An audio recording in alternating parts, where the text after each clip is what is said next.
Le savoir-faire, il est là, il est sur Grasse. Si de nombreuses sociétés viennent à nouveau à Grasse, c'est parce qu'il y a un savoir-faire qui n'existe nulle part ailleurs. L'enfleurage, c'est quand même l'origine de la parfumerie. On a commencé à vouloir parfumer, utiliser ces graisses pour parfumer des cuirs, etc. Ce qui serait important, c'est de revenir un peu sur les origines, à savoir que ce serait assez singulier de revenir des millénaires après à refaire à nouveau de l'enfleurage. Ça, la main-d'œuvre dedans représente beaucoup. Voilà. C'est beaucoup de manipulation, énormément de soins à apporter.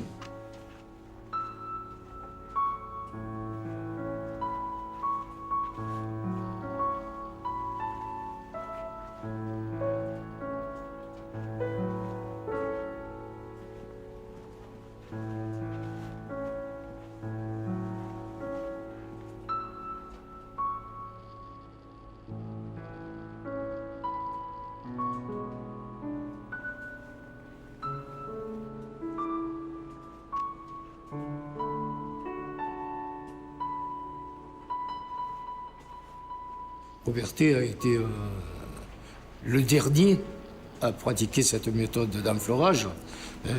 Les dernières méthodes remontent à l'an 2000 à peu près.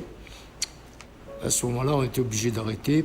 Donc, pendant presque 20 ans, l'enfleurage a été abandonné. Robertet a été le dernier à le fabriquer.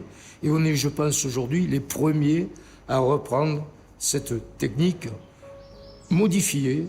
On a apporté des modifications importantes pour permettre d'obtenir un produit qui soit semblable, ou si possible identique à l'ancien produit, à l'ancien corps que nous avions, et en utilisant uniquement des corps gras végétaux et tous des produits qui sont conformes à la législation et aux autorisations actuelles.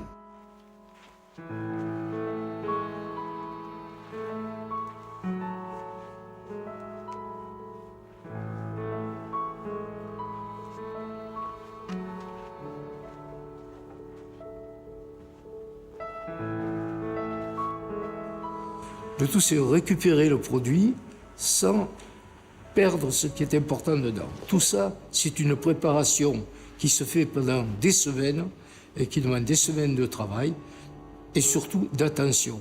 C'est un travail qui est journalier, d'abord, premièrement, et ça occupe beaucoup parce qu'il faut enfleurer avec des quantités peu importantes de matières premières, tous les jours ou presque. Il faut nettoyer les châssis, c'est-à-dire désenfleurer, comme vous avez pu le voir. On désenfleure, on nettoie le châssis de façon à ce qu'il ne reste pas de traces de moisissure ou de fleurs séchées dessus. Et on recommence. Ça demande beaucoup de temps. Une fois que l'enfleurage est terminé, c'est-à-dire que la quantité de fleurs nécessaire à l'enfleurage d'un châssis est conforme à ce que nous voulons faire, c'est-à-dire au kilo, on va récupérer toutes les pommades. Tout ça, on va le récupérer avec des spatules. On va faire un lot, on va tout mélanger. Et ensuite, on va le faire fondre à très basse température, de façon à éviter de perdre ce qu'on a eu beaucoup de mal à capter, c'est-à-dire les odeurs volatiles. Mais c'est quelque chose qui devrait aboutir à un résultat positif. Je pense que les parfumeurs seront intéressés par à la fois la technique qui est pratiquée et d'autre part au produit que l'on va leur présenter qui aura quand même une certaine originalité.